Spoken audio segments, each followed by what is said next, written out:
మాట్లాడుతున్నాడు. ఎంత గొప్పవాడు మన తండ్రి. మనం అనుకుంటే చాలా ఈజీగా దేవుణ్ణి తీసుకుంటున్నాం. ఇష్టమైతే వస్తాం, కష్టమైతే మానేస్తాం. జ్వరం అంటే జ్వరం ఉండిపోతాం. జ్వరం ఉంటే డ్యూటీకి ఉండలేవు, సెలవు ఇవ్వకపోతే ఇంటి దగ్గర ఉండలేవే. జ్వరం అయితే దేవుడి దగ్గర రావడం మానేస్తావా? నీకు కష్టం వస్తే దేవుడి దగ్గర రావడం మానేస్తావా? నేను నడవగలిగి, చూడగలిగి, మాట్లాడగలిగి నీకుంటేనే తప్ప దేవుడు నిన్ను రమ్మన్నాడా? నువ్వు జబ్బు అయిపోయి మంచాన పడితే నిన్ను రమ్మని దేవుడు అనలేదు. నువ్వు రావలసిన కాలంలో కూడా, నువ్వు రావలసిన అవకాశం ఉన్నా కూడా నువ్వు దేవుని దగ్గరికి రాలేకపోతున్నావు అంటే కారణం అది నీ అవివేకం, నీ మూర్ఖత్వం.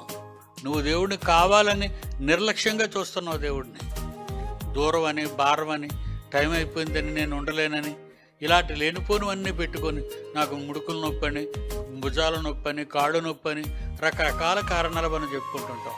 అవి ఎంతవరకు దేవుడు యాక్సెప్ట్ చేస్తాడు చెప్పండి? యాక్సెప్ట్ చేయడాయన ఆయన ఒప్పుకోడు.